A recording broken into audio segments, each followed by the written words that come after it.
الحمد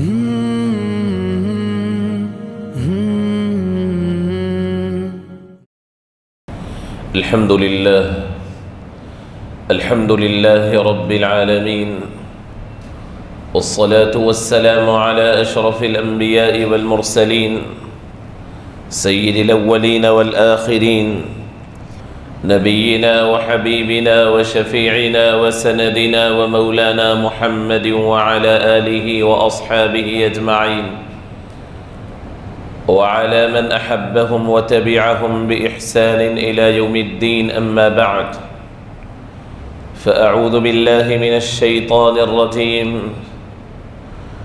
بسم الله الرحمن الرحيم. وقل اعملوا فسيرى الله عملكم ورسوله والمؤمنون. وقال الله سبحانه وتعالى: ولا تنس نصيبك من الدنيا وأحسن كما أحسن الله إليك ولا تبغ الفساد في الأرض. صدق الله مولانا العظيم. وقال الله تبارك وتعالى في شأن حبيبه الكريم: إن الله وملائكته يصلون على النبي يا أيها الذين آمنوا صلوا عليه وسلموا تسليما. اللهم صل على سيدنا مولانا محمد وعلى آله وأصحابه أجمعين. عزیزان گرامی، بزرگوں، عزیز دوستو، السلام علیکم ورحمۃ اللہ وبرکاتہ۔ اللہ رب العزت نے اس دنیا میں انسان کو اپنے پورے حقوق، اپنے پورے رائٹس کے ساتھ پیدا کیا ہے۔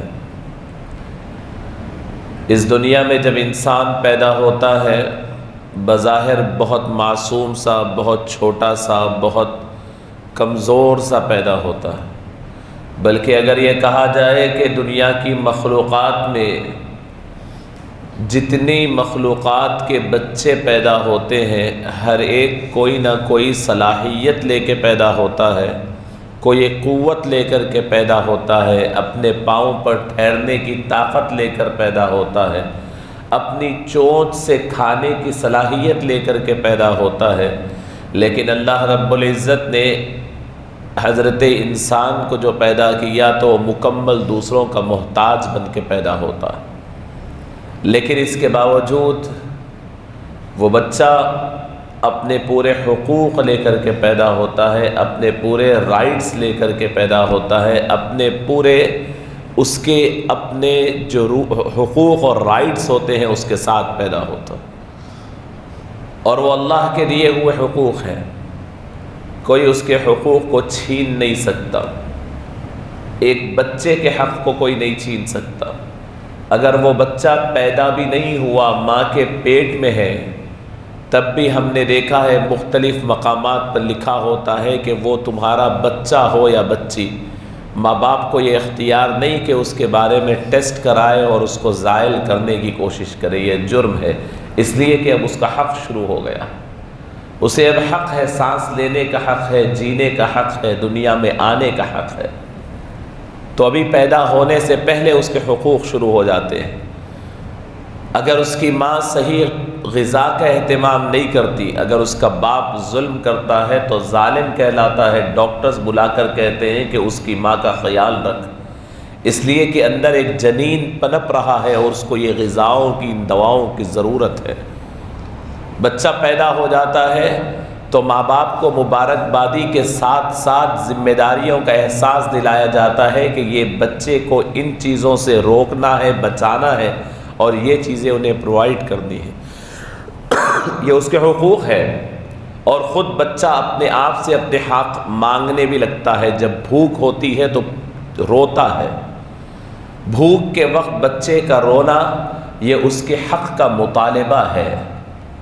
اس کے جب کپڑے گیلے ہو جاتے ہیں تو وہ روتا ہے، چیختا ہے، یعنی وہ برداشت نہیں کرتا کہ اب میرے کپڑے گیلے ہیں اور ماں غافل ہے، فوراً میرے کپڑے بدل دے۔ یہ اس کے حق کے مطالبے کی ایک کوشش ہے۔ بھوک کے وقت رونا، اس کے جسم کے اندر کہیں تکلیف ہو رہی ہے، وہ زبان سے بول تو نہیں سکتا کہ کہاں تکلیف ہو رہی ہے، لیکن اس کا رونا اس کے اپنے حق کا مطالبے کا ایک طریقہ ہے۔ میری ضرورت ہے، میری ضرورت کو پورا کرنا میرے آزو بازو والوں کی ذمہ داری ہے، چاہے وہ آزو بازو والے ماں باپ ہو یا ماں باپ تھوڑے دور ہو تو کوئی اور رشتہ دار ہو، رو کر کہتا ہے کہ مجھے یہ ضرورت ہے، تم محسوس کرو اور میری ضرورت کو تکمیل کرو۔ تو یہ اس بات کا اندازہ کراتا ہے کہ انسان جب اس دنیا میں پیدا ہوتا ہے تو محروم القسمت نہیں پیدا ہوا، بلکہ اللہ نے اسے حقوق دے کر کے، ایک قسمت لکھ کر کے، ایک اس کی ایک تقدیر لکھ کر، اس دنیا کے اندر اس کی ایک حصے داری لکھ کر، اس کا ایک پوزیشن لکھ کر، اور اس کا ایک پورا ایک حصہ، ایک اس کا ایک باضابطہ ایک مقدار لکھ کر کے اللہ نے اسے پیدا فرمایا۔ جب آپ پیدا ہوئے ہیں تو اس فضاؤں کے اندر ہونے والے آکسیجن میں سے آپ کا ایک حصہ ہے، کوئی روک نہیں سکتا آپ کو سانس لینے سے۔ یہاں کے بہنے والے میٹھے اور شیرین پانی سے آپ کا ایک حصہ ہے، کوئی روک نہیں سکتا آپ کو اپنے پانی پینے سے۔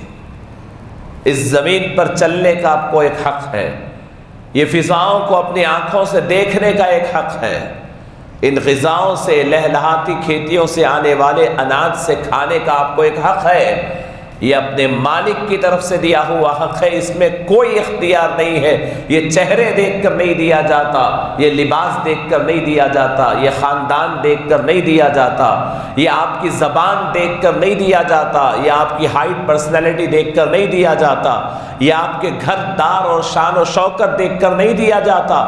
یہ وہ بنیادی حقوق ہے۔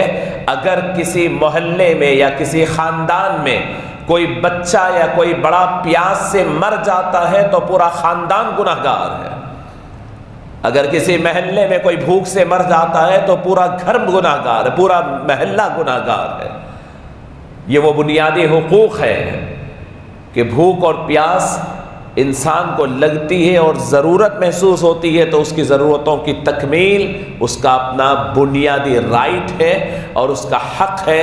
انسان اس حق کے ساتھ جیتا ہے۔ میں نے عرض کیا کہ جب بالغ ہونے کے بعد، بڑے ہونے کے بعد تو بہت دور کی بات ہے، جب بچہ ابھی معصوم سا ہوتا ہے، جب اپنے اوپر بیٹھنے والے مچھر کو بھی نہیں ہٹا سکتا لیکن اپنے حقوق کا مطالبہ کرتا ہے،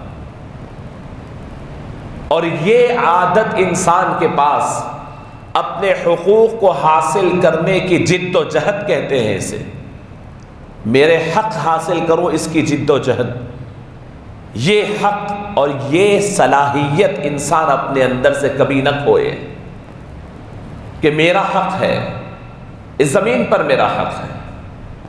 میں صلاحیت کے ساتھ جب بچہ تھا تو رو کر حاصل کرتا تھا، کچھ بڑا ہوا تو قدموں سے خود چلتے ہوئے کھانے کی طرف جانے لگا۔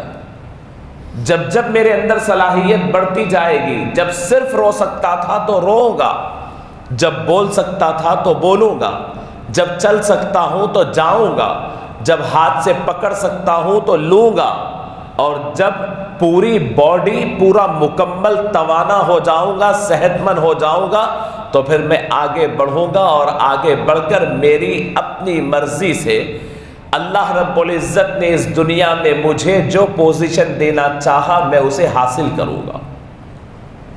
یہ اللہ رب العزت قرآن پاک میں ارشاد فرماتے ہیں، رب العالمین نے ارشاد فرمایا وَلَا تَنْسَ نَصِيبَكَ مِنَ الدُّنْيَا، اے انسان ہم نے دنیا میں تیرا ایک حق رکھا ہے، ہم نے دنیا کے اندر تیرا ایک نصیب رکھا ہے۔ نصیب کہتے ہیں حصے کو، ہم کہتے ہیں نا حصہ، میرا حصہ، میری حصے داری۔ وَلَا تَنْسَ نَصِيبَكَ مِنَ الدُّنْيَا، اللہ فرماتے ہیں کہ تمہاری دنیا میں ہم نے جو تمہارا حصہ بنائے رکھا ہے تم اسے بھولو نہیں، اسے نظر انداز نہ کرو، اسے چھوڑ دو نہیں، اس تمہارے اللہ کے دیے ہوئے حصے کو حاصل کرو، محنت کر کے حاصل کرو، کوشش کر کے حاصل کرو، جد و جہد کر کے حاصل کرو۔ دوسروں کے حصے پہ نظر رکھنے کے بجائے اپنا خود حصہ تلاش کرو، اپنا خود حصہ دیکھو اور دیکھ کر کے اسے حاصل کرنے کی کوشش کرو. یہ قرآن کا حکم ہے. وَأَحْسِن كَمَا أَحْسَنَ اللَّهُ إِلَيْكَ. تمہارا حصہ حاصل کرو. تمہارا حصہ بہت کچھ ہو سکتا ہے. تمہارا حصہ غذا میں سے ہے، ہوا میں سے ہے، پانی میں سے ہے، زمین میں سے ہے. تمہارا حصہ دولت میں سے ہے، تمہارا حصہ پوزیشنز میں سے ہے، تمہارا حصہ عہدوں میں سے ہے، تمہارا حصہ دنیا کی نوکریوں میں سے ہے، تمہارا حصہ تجارت میں سے ہے، تمہارا حصہ ترقیات میں سے ہے. ہر چیز سے تمہارا حصہ ہے. تم لو. قرآن کہتا ہے لو. اور پھر اس کے بعد لینے کے بعد کیا کرو؟ وَأَحْسِن كَمَا أَحْسَنَ اللَّهُ إِلَيْكَ. اور تم دوسروں پر احسان کرو. تمہارے پوزیشنز کے ذریعے احسان کرو، تمہارے عہدوں کے ذریعے احسان کرو، تمہارے مال و دولت کے ذریعے احسان کرو، تمہاری اپنی ترقیات کے ذریعے احسان کرو. تم کو اللہ نے جو حصہ دیا ہے ان حصوں کے اندر سے خرچ کر کر احسان کرو. وَأَحْسِن كَمَا أَحْسَنَ اللَّهُ إِلَيْكَ. جیسا اللہ تمہارے اوپر احسان کر رہا ہے، اللہ اپنے خزانے میں سے تمہیں دے رہا ہے، تم اپنے خزانوں میں سے اللہ کی دیگر مخلوقات کو دو. تمہارے اپنے خزانوں میں سے دوسروں کا خیال رکھو. اللہ کی محتاج و مجبور مخلوقات کو کھلاؤ پلاؤ. وہ کب ہوگا؟ جب تم اپنا حصہ لوگے تب ہوگا. عزیزان گرامی، قرآن پاک میں اللہ رب العزت ارشاد فرماتے ہیں ہماری نوجوان نسل سے، خاص طور پر نوجوانوں سے مخاطب ہوں میں، کہ ہمارے وہ نوجوان جو ابھی ڈگری حاصل کر رہے ہیں، امتحانات کا بھی دور ہے، انٹرمیڈیٹ کے اسٹوڈنٹس ہیں، ڈگری کے اسٹوڈنٹس ہیں، اس کے آگے پی جی کے اسٹوڈنٹس ہیں، تعلیم کے بعد نوکری کرنے کے لیے جا رہے ہیں، نوکری کی کوشش کر رہے ہیں، جاب کرنے کے علاوہ تجارت کرنے کی کوشش کر رہے ہیں. ان تمام لوگوں سے میں مخاطب ہوں، سنیں، آپ اس دنیا میں پورے حقوق لے کر کے پیدا ہوئے، آپ پورے رائٹس لے کر کے پیدا ہوئے، آپ پورے اپنے حقوق اور رائٹس حاصل کرنے کی اللہ نے آپ کے اندر طاقت و قوت دی. اپنے آنکھوں سے دیکھو کہ کہاں مواقع ہے، اپنے دماغ سے پلاننگ کرو کہ مجھے کہاں پہنچنی ہے، اپنے ہاتھ پاؤں سے کوشش کرو کہ آپ کو جانا کہاں پر ہے. اللہ رب العزت قرآن پاک میں انکریج کرتے ہیں، حوصلہ افزائی کرتے ہیں، آپ کو پروموٹ کرتے ہیں، آپ کو طرح طرح سے اللہ رب العزت آپ کو انکریج کرتے ہیں، حوصلہ افزائی ہمت افزائی کرتے ہیں. رسول کریم صلی اللہ علیہ وسلم کے آپ کے پیٹھ پر ہاتھ ہے. اللہ کے رسول صلی اللہ علیہ وسلم کی دعائیں ہیں اس امت کی ترقی کے لیے، اور رسول کریم صلی اللہ علیہ وسلم نے پوری حوصلہ افزائی فرمائی ہے. اگر تم ترقی کرنا چاہتے ہو تو آگے بڑھو اور ترقی کرو. تمہاری ترقی اسلام کی ترقی ہے، تمہاری ترقی تمہارے خاندان کی ترقی ہے، تمہاری ترقی تمہارے اپنے ملک کی ترقی ہے، تمہاری ترقی تمہارے اپنے محلے کی ترقی ہے. اور پھر اس کے بعد اعتدال سے ویسے رہو جیسے اللہ رہنے کا حکم فرماتا. عام طور پر ہمارے نوجوان اپنا کام اور اپنی محنت شروع کرنے سے پہلے پست ہمت ہو جاتے ہیں. یا تو ماحول ہمارے اطراف کا احساس محرومی دلانے والا ماحول ہے، پست ہمتی والا ماحول ہے، یا ان لوگوں سے ملاقات کرتے ہیں جو عام طور پر اپنی زندگیوں میں ناکامیوں کا سامنا کیے ہیں، ان سے ملاقات کرتے ہیں، وہ اپنے بیڈ ایکسپیرینس سناتے ہیں، وہ سناتے ہیں کہ بھائی ایسا کرنے سے کیا ہوتا، ویسا ہم بہت دیکھ لیے. ایسے لوگوں سے نہ ملے. میری نوجوانوں سے درخواست ہے جو آپ کی ہمتوں کو پست کرتے ہیں ان سے نہ ملے، ان سے ملاقات کم کریں، اپنے فیوچر کے متعلق ڈسکس کم کریں. ضروری نہیں ہے کہ کسی ایک انسان کو کوئی دروازہ بند ملے تو ہر ایک کو دروازہ بند ملے. 10 لوگوں کے لیے دروازہ بند ہو تو 11ویں کے لیے کھل سکتا ہے. عزیزان گرامی، اس ماحول کا عمومی طور پر امت مسلمہ کا نوجوان متاثر ہو گیا ہے، اور اس ماحول کے اندر ہے کہ ہمیں کچھ نہیں ملتا، ہمیں کوئی چیز حاصل نہیں ہوتی. اور اس ماحول نے اگر کسی کو کوئی چیز نہیں ملتا کہا جائے تو شاید بڑوں کا کہنے کی وجہ یہ بھی ہوتی ہے کہ محنت اور زیادہ کرے، لیکن یہ بچے اسی کو اپنا مقدس سمجھ جاتے ہیں، اور پھر بیکار فضول غپ شپ، گیمنگ، مختلف قسم کے اللیگل ایکٹیویٹیز، اس کے اندر اپنی نوجوانی کو اور اپنی جوانی کو اور اپنی صلاحیتوں کو ضائع کرتے ہیں۔ اور اس کے بجائے اگر محنت اور کرے کہ کمپٹیشن کا دور ہے کہ ہم آگے بڑھنے کی کوشش کریں، تو شاید ان کی محنتیں اور ان کی صلاحیتیں اور کامیاب کریں انہیں۔ اور عام طور پر ہوتا یہ ہے کہ کون ہے بھائی اس دنیا میں ہم کو اپریشیٹ کرنے والا، ہم کو آگے بڑھانے والا؟ اب لہٰذا خود اپنے آپ سے گیم ہار جاتے ہیں۔ جوانی کا گیم، زندگی کا گیم، عین جوانی کی عمر جو انسان خوب پیسہ کما سکتا ہے، اپنا پوزیشن کما سکتا ہے، علم حاصل کر سکتا ہے، اور اس پورے وقت کو صرف سونے میں یا کھیلنے میں یا انٹرٹینمنٹ میں ضائع کر رہا ہے نوجوان۔ اللہ رب العزت قرآن پاک میں کیا ارشاد فرماتے ہیں سنیں، نوجوانوں سے، ہم نوجوانوں سے، ہم مسلمانوں سے، ایمان والوں سے اللہ فرماتے ہیں وَقُلِ اعْمَلُوا فَسَيَرَى اللَّهُ عَمَلَكُمْ وَرَسُولُهُ وَالْمُؤْمِنُونَ۔ یہ آیت کے ترجمے سے پہلے ایک امیجنیشن کیجئے، امیجن کیجئے ایک سین کو کہ آپ بچے ہیں، یہ نوجوان ہیں، کسی میدان میں آپ جا رہے ہیں، آپ کا ٹیچر اور آپ کا ٹرینر جو آپ کا کوچ ہو وہ ٹھہرا ہوا ہے، اور ایک جانب آپ کے والد ٹھہرے ہوئے ہیں، آپ کے کوچ بھی ٹھہرے ہوئے ہیں، آپ کے استاد جو اس فیلڈ کے وہ بھی ٹھہرے ہوئے ہیں، اور ادھر والد بھی ٹھہرے ہوئے ہیں۔ کوچ کہتے ہیں کہ جا بیٹا، میں دیکھ رہا ہوں، پرفارم کر، کچھ نہیں ہوتا، میں ہوں نا۔ ادھر والد کہہ رہے ہیں بیٹے جاؤ، میں دیکھ رہا ہوں اور میں تمہارے ساتھ ہوں۔ اب پھر اس کے ساتھ جو اس گیم کو منعقد کرنے والا ہے، اس کا مین ریفری اگر آپ کہہ جائیں، اگر وہ بھی آ کر آپ سے کہہ دے کہ چلو بڑی زبردست گیم تم کھیلنے والے، میں تمہارے ساتھ ہوں، اب بتائیے وہ گیم وہ کیسے لڑے گا؟ گیم کھیلنے کی اس کا انداز کیسا ہوگا؟ یہ بالکل سیم اسی انداز سے اللہ ارشاد فرماتے ہیں، اے حبیب صلی اللہ علیہ وسلم، آپ اپنی امت کے لوگوں کو فرما دیجئے، آپ اپنی امت کے افراد کو فرما دیجئے، اعملوا، لوگوں کام کرو، وقل اعملوا، قل آپ فرما دیجئے، اعملوا، کام کرو، کام کے میدان میں آؤ، میدان کے شہسوار بنو، آگے بڑھو، ہر میدان میں آگے بڑھو، پیچھے نہ رہو، جتنے میدان تمہارے سامنے دکھ رہے ہیں آگے بڑھو، علم کا میدان ہے آگے بڑھو، تجارت کا میدان ہے آگے بڑھو، مسابقت کمپٹیشن کا میدان ہے آگے بڑھو، نوکریوں کا میدان ہے آگے بڑھو، ہمت و طاقت دکھانے کا میدان ہے آگے بڑھو، اسپورٹس کا میدان ہے آگے بڑھو۔ یہ کس کا حکم ہے؟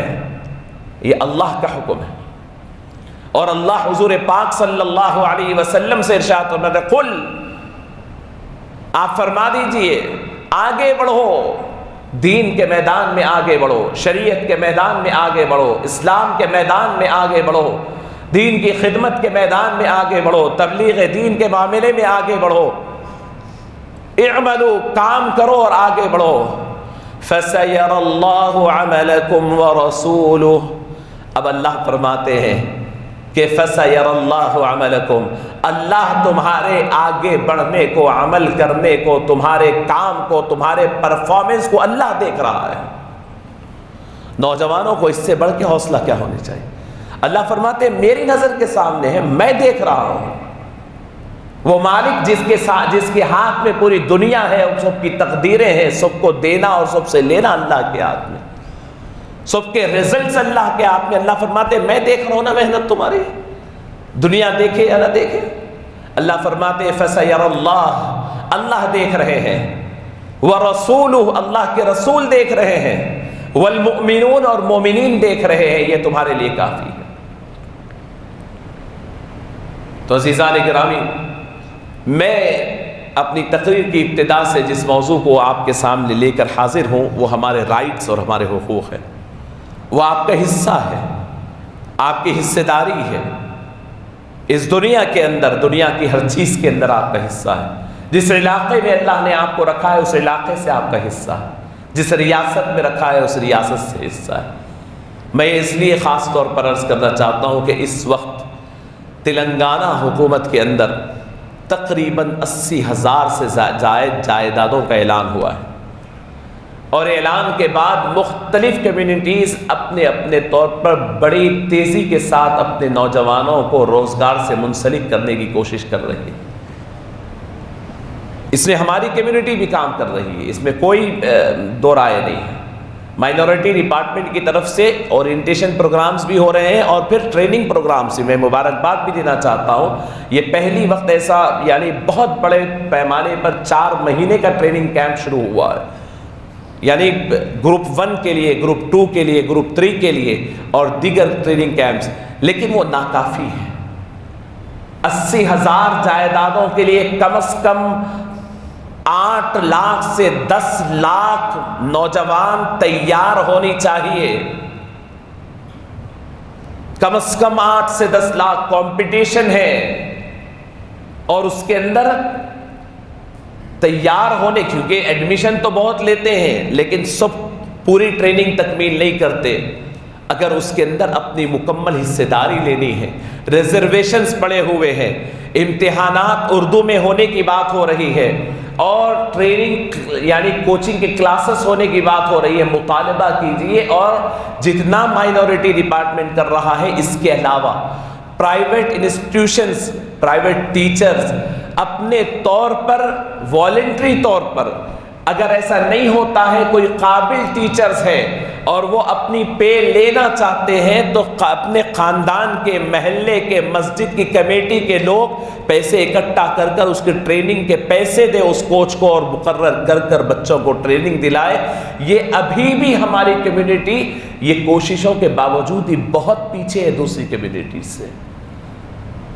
میں اس لیے عرض کر رہا ہوں کہ وقت بڑی تیزی سے گزر رہا ہے، نوٹیفیکیشن کے اوپر نوٹیفیکیشن آتے جا رہے ہیں، ایک کے بعد دیگر مختلف ڈپارٹمنٹس میں آ رہے ہیں۔ بعد میں اپنے ہاتھ ملنے سے، ہماری حصہ داری نہیں ہے کہنے سے، ہماری بات کوئی نہیں مان رہا ہے بولنے سے، بہتر یہ ہے کہ آج وقت ہے نوجوان کوشش کرے۔ 10th انٹر ڈگری ہر لیول پر جابس ہے، کوشش آپ کو کرنی ہے، محنت آپ کو کرنی ہے، ریٹن ایگزامینیشن کے بنیاد کے اوپر آپ کو نوکریاں ملنے والی ہے، آپ کے نوجوانوں کو ملنے والی ہے۔ منسٹر کہہ رہے ہیں پورے تلنگانہ کے نوجوانوں سے کہ 6 مہینے کے لیے اپنے فون کو چھوڑ دو، دیگر ایکٹیویٹیز کو چھوڑ دو، لگ جاؤ، محنت کرو۔ ہمارے نوجوان آج بھی غفلت کا شکار ہے، ہمارے نوجوان آج بھی ان کاموں کا شکار ہے جس سے کوئی فائدہ نہیں، نہ دنیا کا فائدہ نہ آخرت کا۔ رسول کریم صلی اللہ علیہ وسلم نے فرمایا من حسن اسلام المرء ترکہ ما لا یعنی، اچھا مسلمان وہ ہے جو لا یعنی چیزوں کو چھوڑ دیتا ہے، ایسے کام کو چھوڑ دیتا ہے جس سے نہ دنیا میں فائدہ ہے نہ آخرت میں فائدہ ہے۔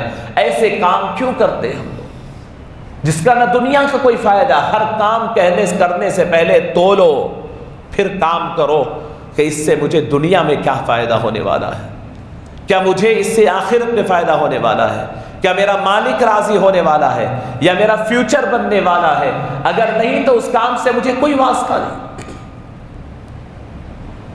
چھٹیوں کے اندر، تعطیلات کے اندر بچے لہو لعب میں ہوتے تھے، لیکن آج کیا تعطیلات، کیا ایگزامز، ہر وقت دیکھے کہ وہ نوجوان لہو لعب کے اندر، دعوتوں کے اندر اور دیگر مصروفیات کے اندر اپنے آپ کو مصروف کیے ہوئے ہیں، اور پھر جس کا نہ دنیاوی فائدہ ہے نہ دینی فائدہ ہے۔ تو میں عرض کرنا چاہتا ہوں، نوجوانوں سے عرض کرنا چاہتا ہوں، آپ کوشش کریں، آپ آگے بڑھیں، آپ بڑے بڑے مسلم اداروں کی طرف رجوع ہو، کوچنگ سینٹرز قائم کرنے کی کوشش کریں۔ ابھی بھی کام ہو سکتا ہے، جس وقت اسمبلی میں اعلان ہوا اس وقت سے دیگر کمیونٹیز آگے بڑھ چکی ہیں، آپ ابھی بھی کوشش کریں، اللہ آپ کے ساتھ ہے۔ آپ کو ضرورت ہے سسٹم کے اندر آنے کی، آپ کو ہر ڈپارٹمنٹ میں آنے کی ضرورت ہے۔ میری درخواست ہے نوجوانوں سے، خاص طور پر نوجوانوں سے، جو ایجوکیٹڈ ہے، جو تعلیم حاصل کیے ہیں، وہ کوچنگ لے، وہ ٹریننگ لے اور ہمت نہ ہارے، حوصلہ نہ ہارے، اپنے اندر ایک یقین کا پاور پیدا کرے، بلیف سسٹم اپنا مضبوط کرے، اپنا یقین کا پاور مضبوط کرے اور اس کے بعد آگے بڑھے۔ دیکھیں آپ کو اپنے حق لینے سے کوئی محروم نہیں کر سکتا۔ آپ اور کامیابی اس کے درمیان اگر کوئی حائل ہے، رکاوٹ ہے، تو وہ خود آپ ہے، خود آپ کی کمزوری ہے، آپ کی کاہلی ہے، آپ کی غیر ضروری مصروفیات ہے، آپ کی اپنی دیگر یعنی آپ کے اپنے مصروفیات آپ کو روکے ہوئے ہیں۔ تو عزیزان گرامی، میں نے قرآن پاک کی آیات بتلایا، میں نے رسول کریم صلی اللہ علیہ وسلم کی احادیث کریمہ کے ذریعے فرمایا، اللہ کے نبی صلی اللہ علیہ وسلم نے ارشاد فرمایا، طلب کسب الحلال فریضۃ بعد الفریضہ، فرمایا لوگوں نماز پڑھنا جیسا فرض ہے، نماز پڑھنا جس طریقے سے فرض ہے، حلال روزی کمانا بھی اسی طریقے سے فرض ہے۔ طلب کسب الحلال، حلال روزی کی طلب کرنا، اس کی طرف آگے بڑھنا، یہ فرض ہے تمہاری فرض نماز کے بعد نماز فرض ادا کرو اور حلال روزی کمانے کے لیے جاؤ۔ حلال روزی کا ایک بہترین ذریعہ ہے، اس کے ذریعے آپ پوری ریاست کی خدمت کر سکتے ہیں، یہاں کے رہنے والوں کی خدمت کر سکتے ہیں، آپ کام کر سکتے ہیں، آپ کام کے میدان میں آ سکتے ہیں، آپ اپنے حقوق حاصل کر سکتے ہیں۔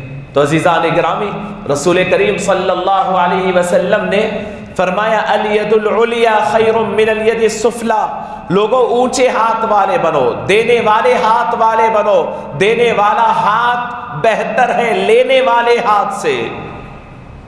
یہ نوجوانی کی عمر ہے کہ آپ زندگی تمام دینے والے بن کے رہ سکتے ہیں، لینے والے نہ بنیے۔ آپ کو آج نوجوانی ہے، دنیا چاہتی ہے کہ آپ کو پڑھائیں، ریاست چاہتی ہے کہ آپ کو پڑھائیں، خاندان چاہتا ہے آپ کو پڑھائے اور آپ کو اپنے پاؤں پہ ٹھہرائے، آپ کا گھر چاہتا ہے، لیکن ایک وقت آئے گا کہ آپ کو اب کوئی کسی کی توجہ آپ کی طرف نہیں ہوگی۔ اب آپ اپنے ہاتھ پھیلائے، جھولی پھیلائے پھریں گے، اس سے پہلے اپنے آپ کو سیٹل کر لیں۔ قرآن پاک بتلاؤں کیا اصول بتلاتا ہے؟ 18واں پارے کی پہلا رکوع نکال کر کے پڑھیں۔ مومنین کو فرمایا، مومنین کے لیے اسٹیپ بائی اسٹیپ رسول اللہ رب العزت نے طریقے بتلائے۔ فرمایا قد افلح المؤمنون، کامیاب ہو گئے وہ مومن۔ کون سے مومن کامیاب ہے اس کی لسٹ بتلائی، ان لوگوں کی صفات بتلائی۔ قد افلح المؤمنون، کامیاب ہے وہ مومنین، الذین هم فی صلاتهم خاشعون، جن کو نمازوں میں خشوع حاصل ہو گیا۔ نوجوانوں کی بیسک تربیت یہ ہونی چاہیے، سب سے پہلے انہماک اور خشوع و خضوع کے ساتھ نماز پڑھے، اس کا دماغ اور اس کا دل اللہ سے لگ جائے، اس کی پہلی تربیت۔ والذین هم عن اللغو معرضون، جب نماز میں انہماک پیدا کر دو تو سیکنڈ کوالٹی ان کے اندر یہ پیدا کرو کہ ان کو بیکار کاموں سے نفرت ہو جائے۔ کیا کون سے کاموں سے؟ جس کا نہ دنیا میں فائدہ ہے نہ دین میں، ایسے کاموں کو چھوڑنے کے عادی بنے۔ معرضون، وہ دیکھے کوئی کام ہاتھ میں آئے، کوئی ڈیوائس، اس کا کیا فائدہ؟ دنیا میں کوئی فائدہ ہے یا آخرت میں فائدہ ہے تو ٹھیک ہے، ورنہ مجھے نہ اس ٹاپک پہ بات کرنی ہے نہ اس کے لیے وقت لگانا ہے۔ یہ کوالٹی نوجوانوں میں اپنے آپ سے آئے، یہ سیکنڈ کوالٹی۔ والذین هم للزکاة فاعلون، تھرڈ کوالٹی اپنے نوجوانوں کے اندر کہ وہ اتنے کمانے کے قابل ہو جائے کہ وہ زکات دینے والے بن جائیں۔ نوجوانی کی عمر میں کمائی اتنی ہو، سیونگز اتنی ہو کہ وہ زکات دینے والے بن جائیں۔ یہ اللہ رب العزت نے کامیاب نوجوانوں کی صفات بتلا رہے ہیں۔ والذین هم للزکاة فاعلون، اس کے بعد فرماتے ہیں والذین هم لفروجهم حافظون الا على ازواجهم او ما ملكت ایمانهم فانهم غیر ملومین، اس کے بعد فرماتے ہیں وہ اپنی شرمگاہوں کی حفاظت کرنے والے اور نکاح کے ذریعے اپنا پروٹیکشن کرنے والے ہو۔ تو یہاں ترتیب پہ غور کریں، نکاح سے پہلے نوجوان زکات دینے کے قابل بن جائے، یہ اللہ اس کے رسول کی چاہت اور مرضی ہے۔ اور ہمارا نوجوان نکاح ہونے کے بعد، بچوں والے ہونے کے بعد بھی زکوٰۃ دینے کے لائق نہیں بنتا. اس کا فائنینشیل کنڈیشن کیوں کمزور ہے؟ کس نے کہا تھا آپ کو محروم رہو؟ نکاح سے پہلے کا کنڈیشن بتلایا کہ تم زکوٰۃ دینے کے قابل بن جاؤ، اس کے بعد نکاح کے لیے آگے بڑھو. اس کا مطلب یہ نہیں ہے کہ نکاح 35 سال 40 سال کی عمر میں، بلکہ حکم یہ ہے کہ تم 17-18 سال سے اپنی کمائی کی فیلڈ میں آگے بڑھنا شروع کرو. 24-25 سال نکاح سے پہلے تم ماشاءاللہ اللہ نے چاہا تو تم اچھے بینک بیلنس والے اور اچھے پوزیشن والے بن جائیں گے، زکوٰۃ دینے کے لائق بنیں گے، پھر نکاح بھی کرنا ہے.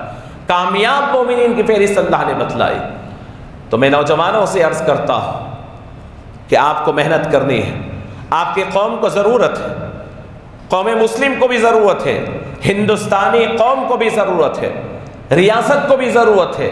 آپ کے ٹیلنٹ کی ضرورت ہے، آپ کے محنت کی ضرورت ہے، آپ کی صلاحیت کی ضرورت ہے. آپ جب آگے بڑھیں گے تو پوری قوم کو لے کر کے آگے بڑھیں گے. پوری ہندوستانی قوم، قوم مسلم ہی نہیں، پوری ہندوستانی قوم کو آپ ریپرزینٹ کریں گے. یہی ہے. اب سوئے تو پھر کھو دیے. آپ کی جوانی ہے اور مواقع انسان کو ہمیشہ نہیں آتے. یہ مواقع آپ کے گھر پہ دستک دے رہے ہیں، آپ کو پکار رہے ہیں، اور ان موقعوں کو غنیمت جانے. ابھی آپ سو رہے ہیں، اٹھیے خواب غفلت سے. سونے سے کچھ نہیں ہوگا. جو بہت دور کا مسافر ہوتا ہے، رات پچھلی پہر سے اٹھ کر کے سفر کرتا ہے، آپ کو بہت دور کا سفر کرنا ہے، اٹھ جائیے. لائبریریز آج ہمارے نوجوانوں کے اس سے خالی ہے. میرے بازو بھی لائبریری ہے. شاید ہی کوئی نوجوان کو توجہ بھی ہوتی ہوگی کہ آ کے کوئی پڑھتے بیٹھے. اسی وجہ سے ہمارے قوم کے آج شادی خانے زیادہ ہے، ریڈنگ ہالز نہیں ہے ہمارے پاس. کبھی آپ نے کسی سرمایہ دار کو دیکھا ہے کہ وہ کہے کہ میں بہت بڑی لائبریری کھولنے جا رہا ہوں اس لیے کہ پڑھنے والے ہماری قوم میں زیادہ ہے؟ نہیں. ہمارے پاس جس کسی کے پاس پیسہ آتا ہے وہ چاہتا ہے کہ میں ایک بینکویٹ ہال ڈال دوں یا پھر ایک فنکشن ہال کھول لوں، اس لیے کہ ہماری قوم کی دلچسپی شادیاں بڑی کرنے میں ہے، نہ کہ دارالمطالعہ کھولنے میں. ہے کہیں دارالمطالعہ؟ ہے کہیں پڑھنے کی، بچوں کو پڑھنے کی جگہ؟ بچے پڑھنا چاہیں تو ہمارے گھروں میں ماحول نہیں. میں بار بار عرض کرتا ہوں، مساجد کے اندر ریڈنگ ہالز قائم کیجئے، وہاں پر مختلف شعبہ حیات کے بکس رکھیں اور وہاں پر انتظام رکھیں. بچوں کو ایک سوئی سے پڑھنے کی کوئی جگہ نہیں ہے. زمانے طالب علمی میں ہم آصفیہ اسٹیٹ سینٹرل لائبریری جاتے تھے اور وہاں دیکھتے تھے، تعجب ہوتا. میں آپ کو عرض کروں کہ پورے ہالز فل ہے اور نوجوان بچے یعنی جھاڑوں کے نیچے اور بازو چھوٹی چھوٹی مڈیروں پر اپنے بکس لے کر کے بس ٹفن میں لے لیے، اور دن تمام دن نکل رہا ہے، رات ہو رہی ہے، ان کو کوئی اثر نہیں، لیکن وہ پڑھ رہے ہیں اور وہ بڑے بڑے پوزیشنز پہ. آج آپ محنت کریں گے تو حاصل ہوگا. میری درخواست ہے نوجوانوں سے کہ چھوڑیے، دعوتیں ہوتے رہیں گی، یہ شادیاں ہوتی رہیں گی. اگر آپ نہ جائیں تو شادی نہیں رکے گی، دعوتیں نہیں رکے گی. یہ کھیل کود انٹرٹینمنٹ اگر آپ دیکھیں تو ہی ہوگا، ایسا نہیں. یہ سیاسی میدان ہمیشہ گرم رہے گا، لیکن آپ کی زندگی کو صرف آپ ہی کو دیکھنا ہے. آپ آگے بڑھیں، پڑھیں، محنت کریں. جو کچھ پاس میں ہوا چھوڑ دیں، اب یہاں سے محنت کریں، محنت کر کر آگے بڑھیں. اور جو ایکسپرٹس ہیں ان سے ملاقات کریں. اور میں ایکسپرٹ سے بھی درخواست کرتا ہوں کہ وہ آپ آگے آئیں اور والنٹری طور پر اس قوم کے لیے خدمت کے آپ اپنے یعنی خدمات کو پیش کریں. عزیزان گرامی، میں اپنی تقریر ختم کرنے سے پہلے ایک ضروری اعلان آپ حضرات کے سامنے کرنا چاہتا ہوں. دیکھیے، آپ جانتے ہیں کہ آج سے تقریباً 11 سال قبل آپ حضرات مسجد حاضہ کے مصلیان کرام ہی کی ہمت پر ہم نے thalassemia sickle cell society, thalassemia ایک بیماری ہے اور وہ بیماری ایسی ہے کہ انسان کے جسم کے اندر خون بننے کی صلاحیت نہیں ہوتی. میرے آپ کے جسم میں ہم چاہے یا نہ چاہے آٹومیٹک ہماری غذا خون بناتی ہے، لیکن ان بچوں کو جو ماں پیٹ سے پیدا ہوتے ہیں تو بیماری کے ساتھ یعنی وہ صلاحیت ان میں نہیں ہوتی. اگر ان کو زندہ رکھنا ہے تو ان کو خون ہر 15 دن میں 1 یونٹ خون چڑھانا پڑتی ہے، ان کو دینا پڑتا ہے. اور ان کی زندگیاں سینکڑوں ہزاروں صحت مند لوگوں کی دی ہوئی بلڈ کے اوپر انہی کے مرہون منت ہے۔ تو آج سے 11 سال قبل، 11 ساڑھے 11 سال قبل جب ہمیں پتہ چلا تو ہم اس سوسائٹی کو سپورٹ کرنا شروع کیے، اور رسول اللہ صلی اللہ علیہ وسلم کی ولادت کے موقع پر بلڈ ڈونیشن کیمپس کا اہتمام شروع کیا۔ الحمدللہ آج ایک بہت بڑی مہم بنی ہوئی ہے۔ گرما کا موسم ہے، بلڈ سال میں 1 مرتبہ دینے سے کچھ نہیں ہوتا، سال میں 2 مرتبہ دینے سے بھی، ہر 15 دن میں ضرورت پڑتی ہے۔ اور وہاں پر وہ سوسائٹی میں تو عالم یہ ہے کہ روزانہ 20 بچے آ کر کے بلڈ چڑھا کر جاتے ہیں، ان کے اپنا ٹرم لکھا ہوا ہے، تو روزانہ بلڈ کی ضرورت ہوتی ہے۔ عام دنوں کے اندر ملٹی نیشنل کمپنیز ہو یا کالجز ہو یا پولیس ڈپارٹمنٹ ہو، یہ کیمپس منعقد کرتے ہیں۔ گرما کی شدت ہے، مجھے کال آیا سوسائٹی کے سیکریٹری صاحب کا کہ بہت کمی ہے۔ عام طور پر جب کبھی ایسی کمی ہوتی ہے تو شاہی مسجد باغ عامہ سے تعاون ہوتا ہے، اور اللہ کا شکر ہے کہ نوجوانوں کا یہ جذبہ ہوتا ہے کہ بس ایک اعلان میں ان کے لیے بہت یونٹس کا اہتمام ہو جاتا ہے۔ تو اجازت لی گئی، تو الحمدللہ آج یہ حضرات یہاں پر آئے ہوئے ہیں۔ تو یہ آج جمعہ کی نماز کے فوری بعد آپ تمام نوجوانوں کو کچھ وقت انسانیت کے لیے دینا ہے، ان معصوموں کے لیے دینا ہے۔ آج میرے جسم میں خون بن رہا ہے تو یہ میرا کوئی کمال نہیں، اور ان معصوموں کے جسم میں خون نہیں بن رہا ہے تو ان کا کوئی نقص نہیں، ان کا کوئی گناہ نہیں ہے۔ ایسا نہیں ہے کہ وہ کوئی گناہ کی ہے اس وجہ سے نہیں بن رہا۔ تو آج اللہ نے جو نعمت آپ کو دی ہے، خون بن رہا ہے، اس نعمت کا حصہ، اس نعمت کا شکرانہ ادا کیجیے۔ اور جاتے ہوئے لیفٹ سائڈ پر، یعنی آپ حضرات کے رائٹ سائڈ پر، میرے لیفٹ سائڈ پر وہاں پر کیمپ لگا ہوا ہے، وہاں پر بیڈس ہے، تھوڑی دیر رکنا پڑے گا۔ آپ حضرات ٹھہرے ہیں، ویٹ کیجئے اور اپنا خون عطیہ کر کے جائیں۔ وہاں پر وہ بالکل جینیون ہے، اس کی میں گارنٹی لے سکتا ہوں، اور بالکل جینیون وہاں پر طلبہ کو آپ خود جا کر آپ وزٹ کر پولیس اکیڈمی کے سامنے ان کا بلڈ بینک بھی ہے، ہاسپٹل بھی ہے بہت بڑا، جہاں پر پورے شہر سے نہیں پورے ریاست سے، گاؤں سے لوگ آتے ہیں، اپنے بچوں کو خون چڑھا کر کے، خون لے کر کے جاتے ہیں۔ تو میری درخواست ہے، گرما کی شدت ہے، خون کی بڑی کمی ہے، بہت مشکل میں بچے، معصوم بچے تڑپ رہے ہیں۔